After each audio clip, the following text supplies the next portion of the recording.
وأصحابه أجمعين.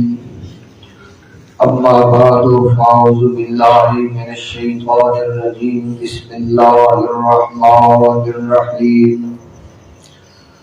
ولقد آتينا موسى الكتاب وقفينا من بعده بالرسل وآتينا عيسى ابن مريم البينات وأيدناه بروح القدس أفكلما جاءكم رسول بما لا تهوى أنفسكم استكبرتم ففريقا كذبتم وفريقا تقتلون وقالوا قلوبنا غلف بل لعنهم الله بكفرهم فقليلا ما يؤمنون. صدق الله مولانا العظيم وصدق رسوله النبي الكريم. إن الله وملائكته يصلون على النبي يا أيها الذين آمنوا صلوا عليه وسلموا تسليما.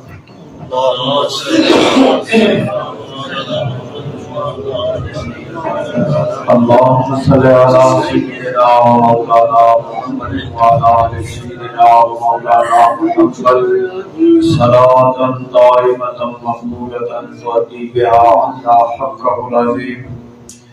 الصلاة والسلام عليك يا رسول الله وعلى آلك وأصحابك يا حبيب الله. والحبيب الذي ترجى شفاعته لكل عول من الأغوال مقتحبين. يا رب بالمصطفى بلغ مقاصدنا واغفر لنا ما مضى يا واسع الكرم.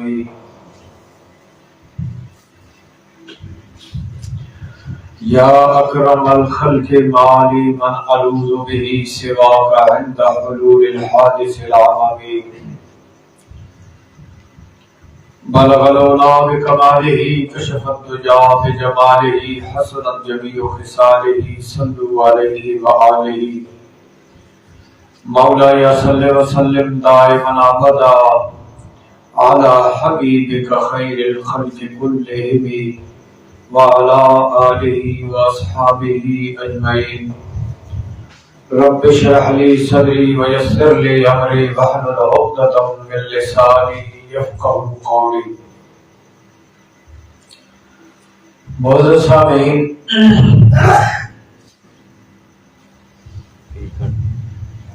تلاوت کردہ آیتوں کا مفہوم سماعت فرمائیں.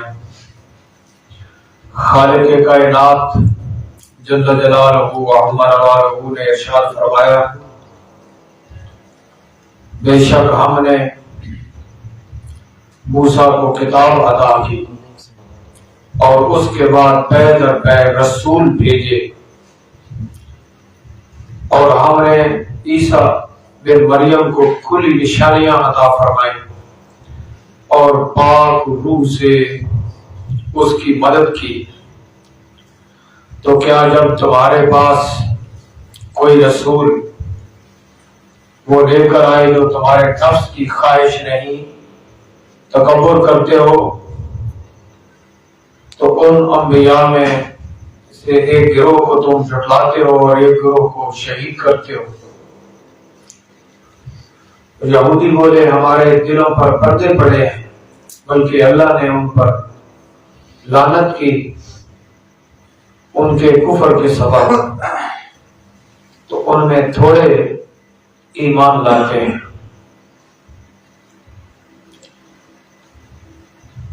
ان آیتوں میں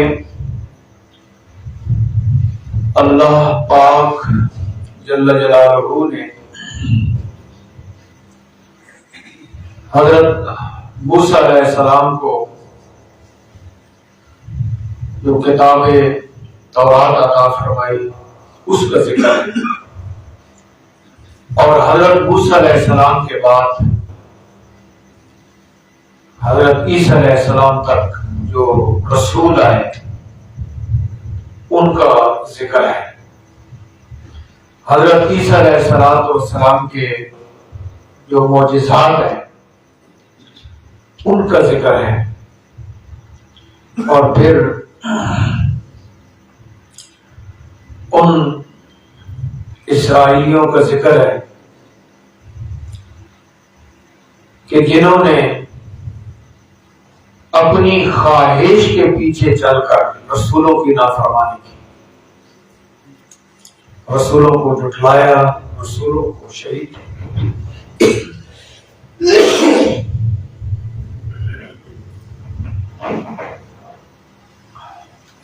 اللہ تعالیٰ نے ان کے کفر کی وجہ سے ان کے اوپر لعنت فرمائی۔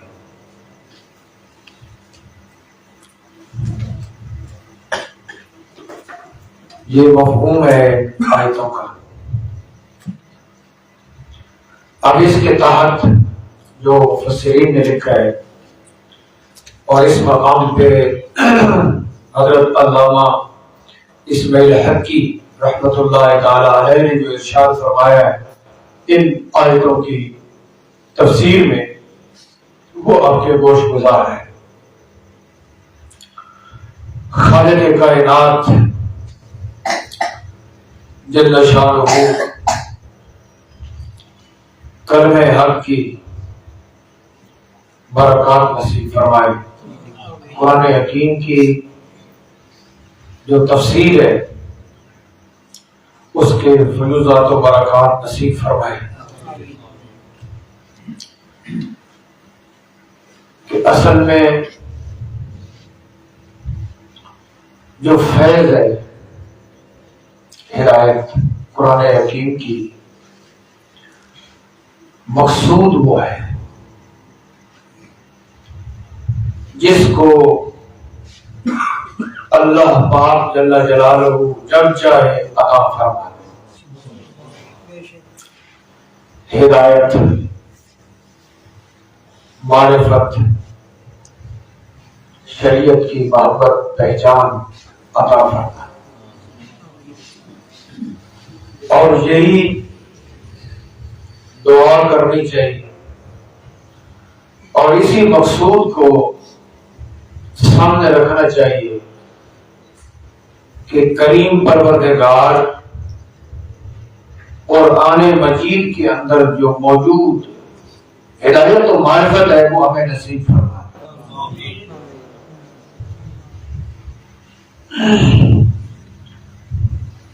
اور اس تفسیر میں بھی یہ وضاحت آ رہی ہے کہ یہ سب کچھ اللہ پاک جل جلالہ کے فضل سے ہوتا ہے۔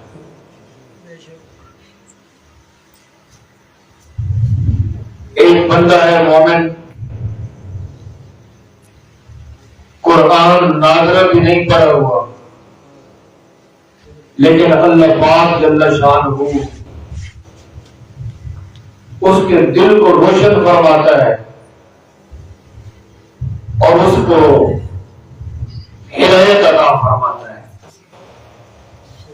قرآن پاک ناظرہ بھی نہیں پڑھا ہوگا، لیکن مضبوط ایمان اور ہدایت اللہ پاک نے اس کو عطا فرمائی۔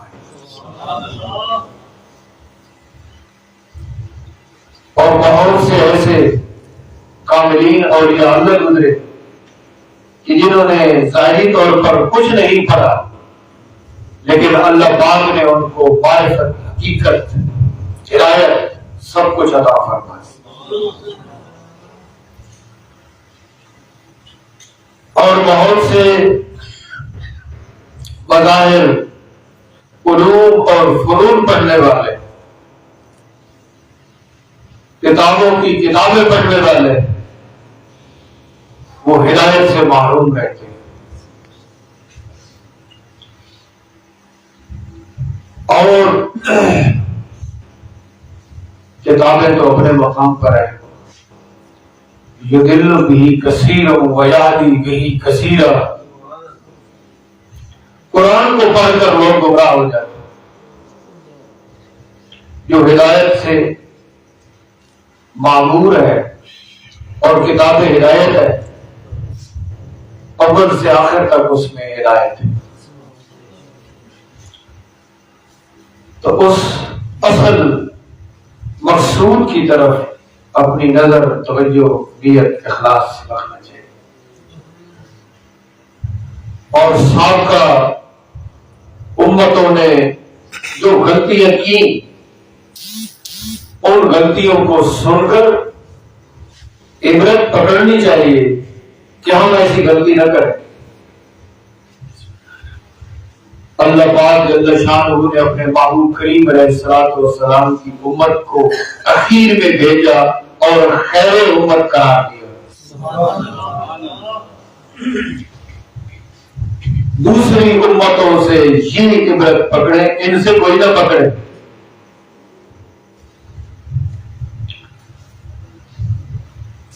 معزز سامعین، حضرت موسیٰ علیہ السلام کو خالق کائنات جل شانہ نے کتاب تورات عطا فرمائی اور اس کا یہاں پہ ذکر ہے. اور اس کے بعد پھر حضرت عیسیٰ ابن مریم علیہ السلام کا ذکر ہے.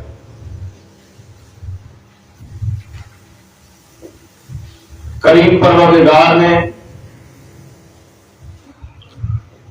انبیاء کا اور ان کو جو کتابیں عطا فرمائیں ان کا ذکر فرمایا، اور پھر وہ بنی اسرائیل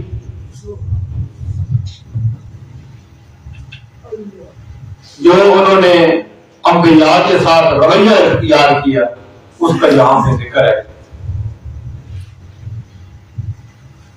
تو ارشاد فرمایا افکلما جاءکم رسول بما لا تهوى انفسکم استکبرتم، کہ جب رسول ایسی چیز لائیں جس کو تم نہیں چاہتے، تمہارے نفس نہیں چاہتے، تو تم پھر تکبر کرتے ہو اور انبیاء کرام کو جھٹلاتے ہو، انبیاء کرام کو شہید کرتے ہو. اتنی شانوں والے رسول آئے، اتنے معجزات لے کر آئے جو ان کی صداقت کے اوپر دلیل ہے. حضرت عیسیٰ علیہ السلام نے مردوں کو بھی زندہ فرمایا اور جو اندھے تھے ان کو بینا فرمایا اور لا علاج جو مریض تھے مرض کے ان کو بھی صحت عطا فرمائی. اتنے بڑے بڑے معجزات رسولوں نے تمہارے سامنے ظاہر کیے، لیکن تم نے جب دیکھا کہ مسئلہ ہماری خواہش کے خلاف ہے تو تم نے رسولوں کا انکار کر دیا. افرأیت من اتخذ الہہ ہواہ، اللہ پاک جل شانہ نے ارشاد فرمایا کہ اس شخص کو آپ نے دیکھا کہ جس نے اپنی خواہش کو اپنا الہ، اپنا خدا بنا رکھا ہے. تو جو شخص اپنی خواہش کے پیچھے چلتا ہے گویا کہ اس نے مالک حقیقی کو چھوڑ کر اپنی خواہش کو اپنا خالق، اپنا معبود، اپنا خدا بنا ہے. خواہش کے پیچھے چلتا ہے. بندہ مومن کا یہ وصف ہوتا ہے کہ وہ خواہش کے پیچھے نہیں چلتا، اللہ پاک جل شانہ کے حکم کے پیچھے چلتا ہے. اور جس وقت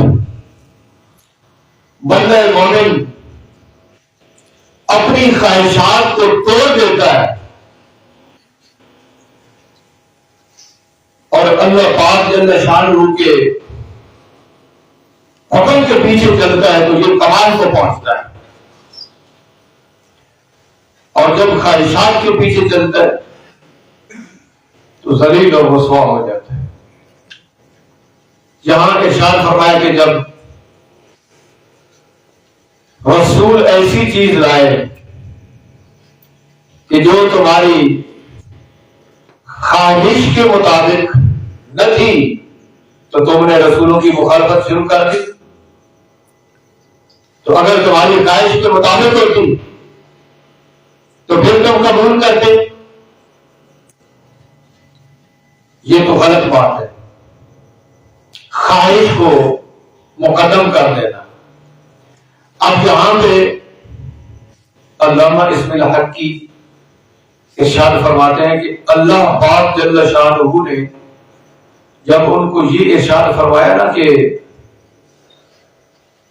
رسول جب ایسی چیز لاتے ہیں جو تمہاری خواہش کے خلاف ہے تو تم اس طرح کرتے ہو، رسولوں کی نافرمانی کرتے ہو، حالانکہ یہ نبی پاک علیہ الصلوۃ والسلام کے دور کے اندر جو موجود ہے یہ ان کے ساتھ کلام ہو رہا ہے، اور یہ جو کرتوت ہے یہ ان کے آواز ہے، براہ راست ان کے نہیں ہے، ابھی ان کے تو بعد میں شروع ہو گئے نا۔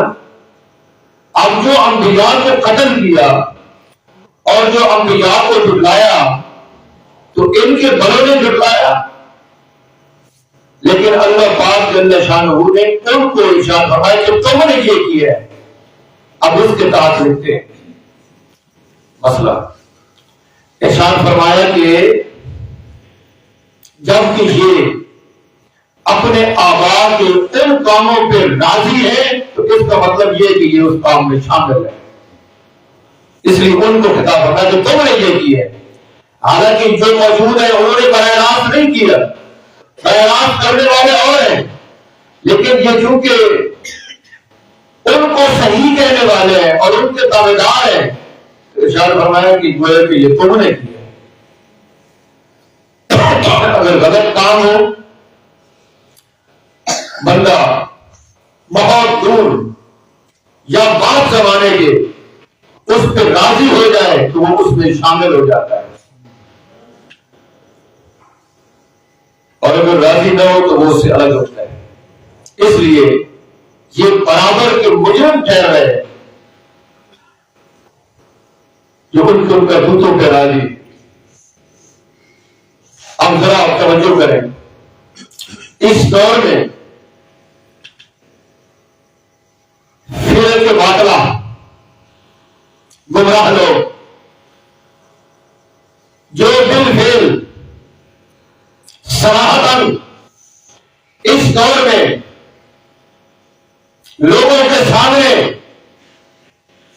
کوئی غلط بات تو نہیں کرتے، بے ادبی تو نہیں کرتے، لیکن پیروکار ان کے ہیں جنہوں نے بے ادبیاں بالفعل کی ہے، اس پہ راضی ہے، ان کو اپنا مبتلا کہتے ہیں۔ جنہوں نے بے ادبی کی ہے انہیں اپنا مبتلا اور امام کہتے ہیں، لیکن جو گستاخی اور بے ادبی انہوں نے کی، یہ اگرچہ بعض خود بالفعل نہیں کرتے لیکن ان کے اوپر راضی ہونے کی وجہ سے یہ اس میں برابر کے شریک ہیں۔ اس لیے ہمارے لوگ کہتے ہیں کہ ہم نے تو کبھی نہیں سنا ان سے،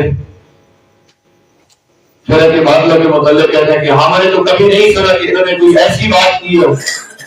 تو بھائی جنہوں نے ایسی باتیں کی ہیں یہ ان کے پیروکار تو ہے، ان کا نام تو ادب سے لیتے ہیں، ان کو تو اپنا مبتلا کہتے ہیں، اپنا پیشوا کہتے ہیں، تو جب ان کو اپنا مبتلا کہتے ہیں تو جتنا مربع ان کے اوپر آئے گا ان کو ماننے والوں کے اوپر بھی اتنا ہی آئے گا۔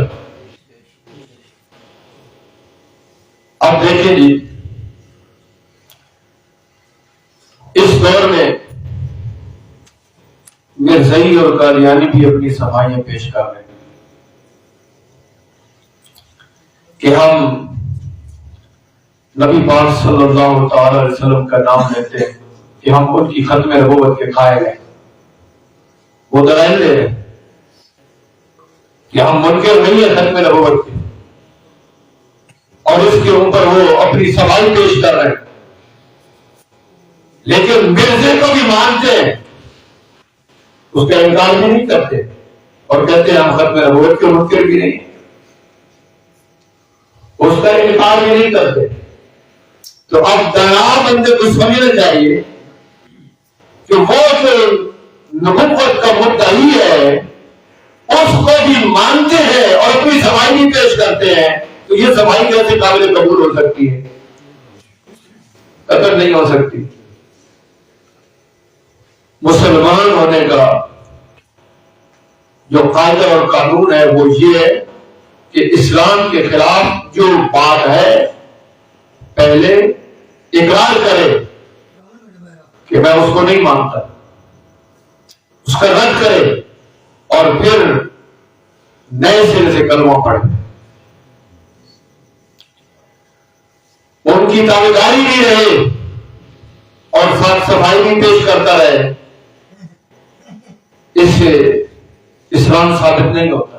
آپ دیکھیں یہاں پہ خالق کائنات جل جلالہ نے یہود و نصارہ جو نبی پاک علیہ الصلوۃ والسلام کے دور میں ان کو سابقہ یہود و نصارہ کے برابر کرا دیا، کیونکہ یہ ان کے اوپر بازی. اس لیے حق کی جو پہچان ہے اسے آپ سمجھیں وہ یہ ہے کہ جو اہل باطل ہیں ان کو رد کر دیا جائے اور جو اہل حق ہیں ان کو اپنانے کا اعلان کر دیا جائے. اس وقت پھر بندہ راہ راست کے اوپر تسلیم کیے جاتے ہیں. ان آیات میں اور ان تفاصیل میں ان مسائل کو علامہ اسماعیل حقی نے ارشاد فرمایا ہے. اب دیکھیں یہ تو پہلے تھے، اور جو نبی پاک علیہ الصلوۃ والسلام کے دور میں تھے انہوں نے بھی ہر طرح کوشش کی، اذیت دینے کی کوشش انہوں نے بھی کی، قتل کے منصوبے بھی بنائے. اس لیے تو وہ خیبر میں زہر دیا گیا، ہر قسم کی رکاوٹ کھڑی کی گئی.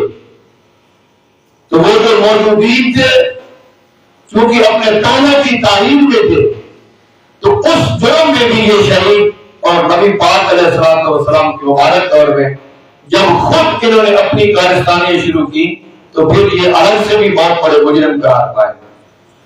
اس کا بھی ذکر علامہ اسماعیل حقی نے ارشاد فرمایا ہے اس مقام پر کہ وہ جو سابقہ تھے وہ تو براہ راست انبیاء کو قتل کرنے والے تھے اور ان کو جھٹلانے والے تھے، اور پھر انہوں نے بھی اپنے طور پہ مکمل طور پر یہ ساری کوشش کی.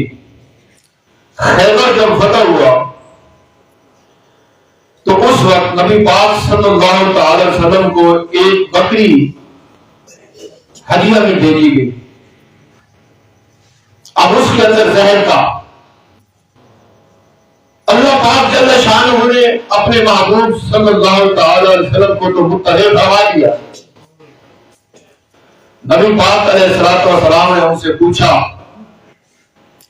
انی سائلکم عن شیء فهل انتم صادقین فیہ قالوا نعم یا ابا القاسم قال هل جعلتم في هذه الشاة سما قالوا نعم قال فما حملكم على ذلك قالوا أردنا إن كنت كاذبا أن نستريح منك وإن كنت صادقا لم يضرك. نبی پاک علیہ الصلوۃ والسلام نے ارشاد فرمایا کہ میں تم سے ایک بات پوچھتا ہوں اے خیبر کے رہنے والوں کہ کیا تم نے اس بکری کے اندر زہر ملایا ہے؟ تو انہوں نے جواب دیا کہ ہم نے زہر ملایا ہے.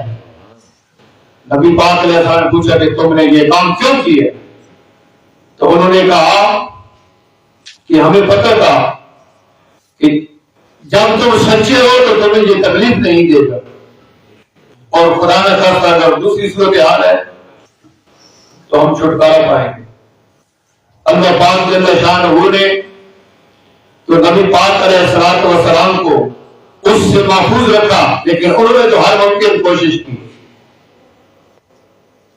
لیکن اس کے باوجود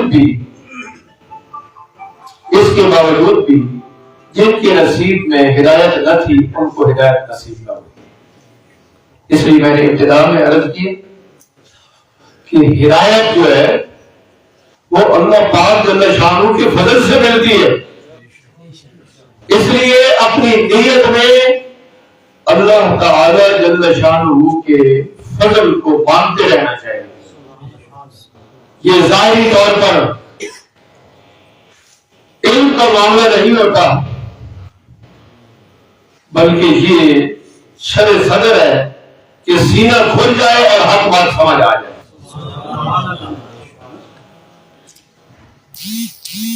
مفہوم ذہن میں رہے یا نہ رہے، دل میں ہدایت پکی ہو جائے اور ہدایت کی طرف دل مائل ہو جائے، اسے ہدایت کہتے ہیں اور اسے اللہ پاک کا فضل کہتے ہیں۔ تو آپ دیکھیں یہ ایک بہت بڑی عبرت ہے کہ ایسے لوگ کہ جنہوں نے انبیاء کرام علیہ السلام کی موجودگی میں بھی ہدایت نہ پائی، بعد والے ادوار جو اب ہیں، اب تو زمان کا دور ہے، اب تو بڑا انحطاط کا دور ہے، اس قسم کے لوگوں کو اس دور میں کیسے ہدایت مل سکتی ہے جنہوں نے باوجود اتنی بڑی شانوں کے ظہور کے ہدایت کو قبول نہ کیا، تو اس دور میں کیسے؟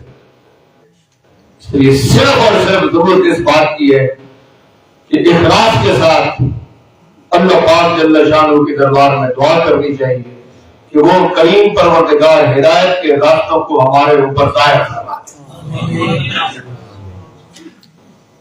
اب دیکھیں جی، ارشاد فرمایا علامہ رضوی الحقی نے کہ یہود جو تھے نا، یہ اپنے آپ کو سردار سمجھتے تھے کہ ہم سردار لوگ ہیں، ہمارے بڑے آگے تابعدار ہیں اور ہم قوم میں بڑے شمار ہوتے ہیں، ہمارے تابعدار ہیں، ہماری ریاست ہے۔ تو اگر ہم نے ایمان کو قبول کیا تو ہماری سرداری تو ختم ہو جائے گی، ہماری تابعداری ختم ہو جائے گی۔ تو قرآن اگلے مقام پہ یہ بات آ رہی ہے تفسیر میں، آئندہ آیتوں میں، کہ ان کو یقین تھا کہ یہ اللہ کے سچے نبی ہیں، سچے نبی ہیں۔ کیوں؟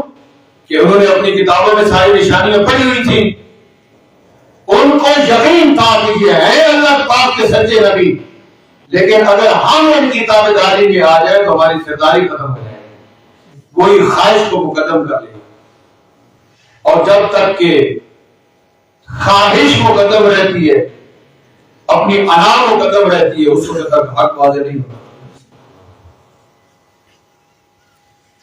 تو ان کے دل میں وہ ریاست کی، سلطنت کی محبت تھی، بڑا ہونے کی محبت تھی کہ ہم سردار ہیں، اگر ایمان قبول کر لیا تو ہماری سرداری ختم ہو جائے گی، لہذا انہوں نے خواہش کو مقدم کیا۔ اب اس مقام پہ علامہ اسماعیل حقی ارشاد فرماتے ہیں کہ انسان کے نفس میں 7 مضبوط قسم کی صفات ہے، العجب والکبر والریاء والغضب والحسد وحب المال وحب الجاہ۔ خود پسندی، تکبر، ریاکاری، غیظ و غضب، حسد، مال کی محبت، مرتبہ کی محبت۔ ارشاد ہوگا کہ یہ 7 مضمون صفتیں ہیں انسان کے اندر، انسان کے نفس میں یہ چیزیں ہیں۔ ارشاد فرمایا یہ جب تک رہتی ہے فرمایا لا تکون النفس مؤمنۃ بالایمان الکامل، انسان کا اندر کبھی ایمان کامل حاصل نہیں کر سکتا جب تک کہ یہ چیزیں رہتی ہیں، ایمان نصیب نہیں ہو سکتا۔ ہاں جب یہ ساری چیزیں نکل جائیں تو پھر ایمان کا نور آتا ہے۔ اس لیے محدثین نے یہ بات لکھی ہے اور مفسرین نے بھی لکھی ہے کہ یہ نہیں ہو سکتا کہ دنیا کی محبت اور آخرت کی محبت یہ دونوں ایک جگہ پر اکٹھی ہو جائیں۔ اگر دنیا کی محبت ہے تو پھر آخرت نہیں ہوگی، آخرت کی محبت ہے تو پھر دنیا کی محبت نہیں ہوگی۔ تو یہ ارشاد فرمایا یہ صاف اور صاف ہے۔ اور آگے پھر ارشاد فرمایا کہ جہنم کے بھی 7 دروازے ہیں۔ تو جس شخص نے ان 7 مذموم صفات سے اپنے آپ کو پاک کر لیا، اس کے لیے جہنم کے 7 دروازے بند ہو جائیں۔ جہنم کے بھی 7 دروازے ہیں اور یہ صفات بھی 7 ہے مذموم۔ تو جس نے اپنے آپ کو ان 7 گندی صفات سے پاک کر لیا، جہنم کا دروازہ اس کے لیے بند ہو جائے گا۔ تو ارشاد فرمایا کہ اس مقام پہ مشائخ کا، صوفیاء کا، بزرگان دین کا یہی طریقہ رہا ہے کہ وہ ان چیزوں سے اپنے آپ کو صاف کرتے رہے۔ جب بندہ تکبر کرتا ہے تو اپنے آپ کو بڑا سمجھتے ہیں۔ نبی پاک صلی اللہ تعالی علیہ وسلم نے قیامت کی نشانیوں میں یہ ذکر فرمایا ہے کہ کسی شخص کا احترام اس لیے کیا جائے گا کہ وہ اس کے شر سے ڈرتا ہوگا، اس کے شر سے ڈرتے ہوئے وہ اس کا احترام کرے گا۔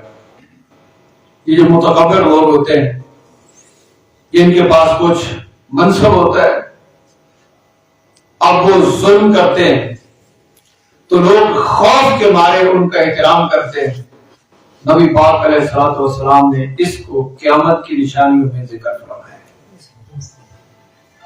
اور پھر یہ جتنی بھی خرابی یہاں پہ لکھی ہوئی آپ سمجھتے ہیں کہ دنیا کی محبت، مال کی محبت، مرتبے کی محبت،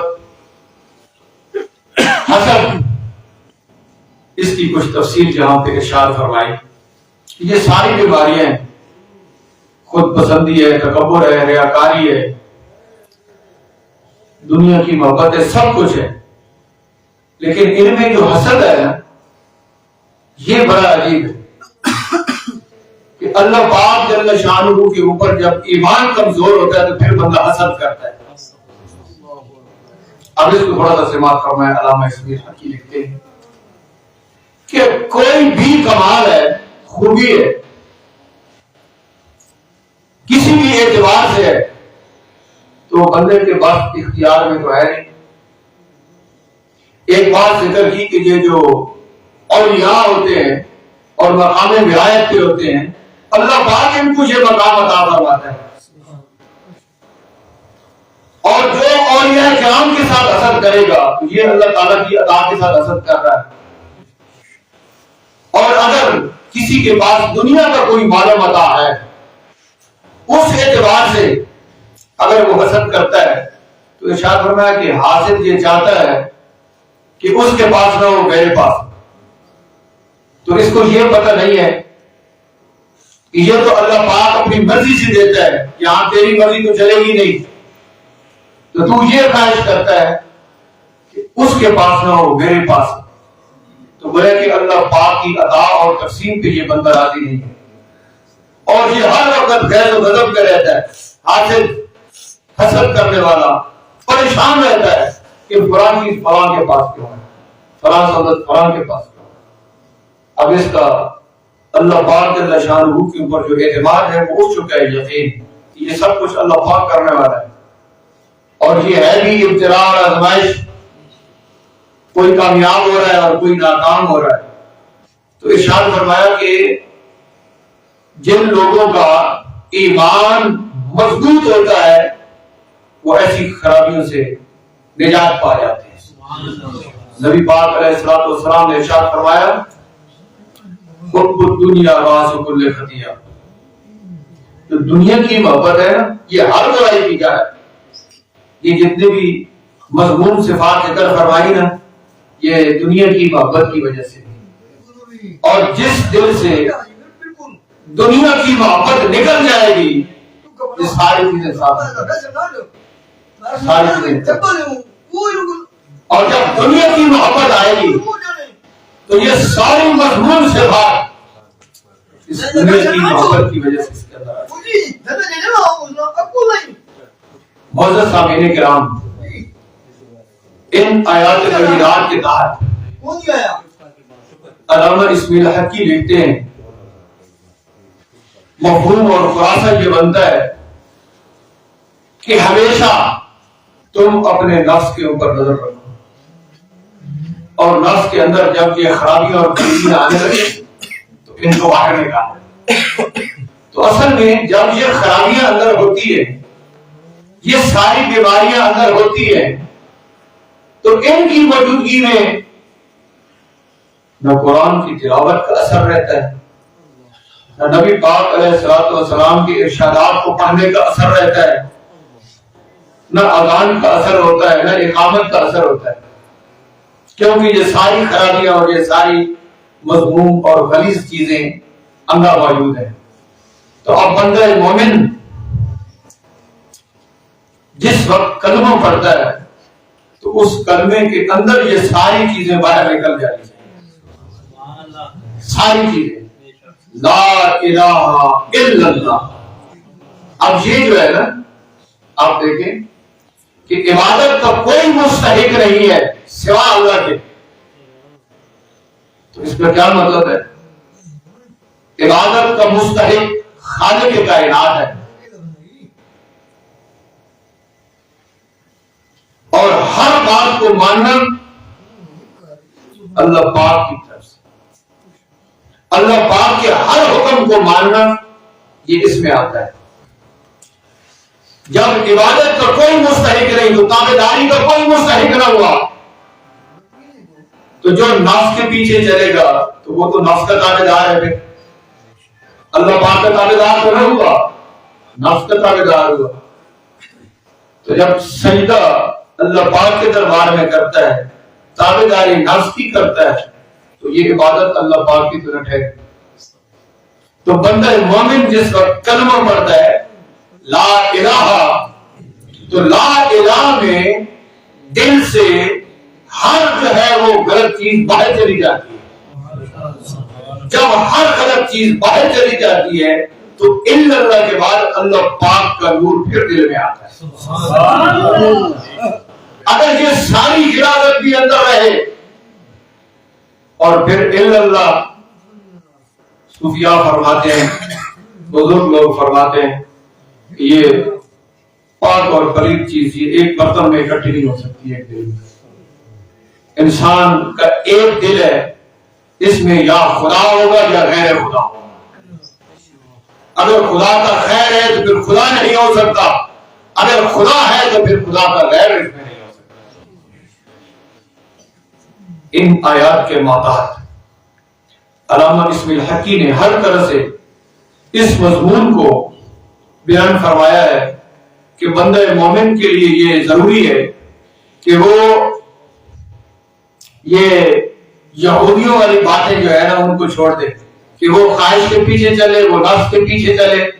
تو بندہ مومن خواہش کے پیچھے نہ چلے نفس کے پیچھے نہ چلے بلکہ اللہ پاک جل شانہ کے حکم کے پیچھے چلے اور پھر اپنے دل میں یہ جتنے بھی مضمون صفات ہیں جن کا یہاں پہ ذکر فرمایا 7 مضمون صفات ہمیشہ دیکھیں اور جس کو کہتے ہیں کہ اپنا محاسبہ کرنا اور اس محاسبے میں دیکھیں کہ ان 7 میں سے کوئی اندر پھر تو نہیں رہی جس طرح کی یہ ریاکاری ہے جس کا زیادہ خطرہ ہوتا ہے. اور اسی طرح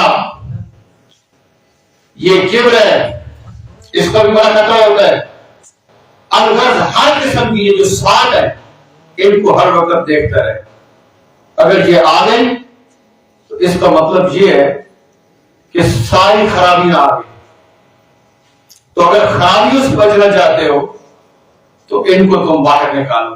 اب یہاں یہ بھی ارشاد فرمایا کہ انسان کو چاہیے کہ وہ اپنے اوپر غور و فکر کرے اور دیکھے کہ وہ تو کچھ بھی نہ تھا، بالکل اللہ پاک جل شانہ نے اس کو وجود عطا فرمایا اور اس کو صفات عطا فرمائی، اس کو کمالات عطا فرمائے، تو وہ یہ دیکھتا رہے کہ خالق کائنات جل شانہ نے مجھ کو اتنا عطا فرمایا ہے تو میرا ہر قسم کا رجوع اسی ذات کی طرف ہونا چاہیے، اور کائنات میں جو کچھ ہو رہا ہے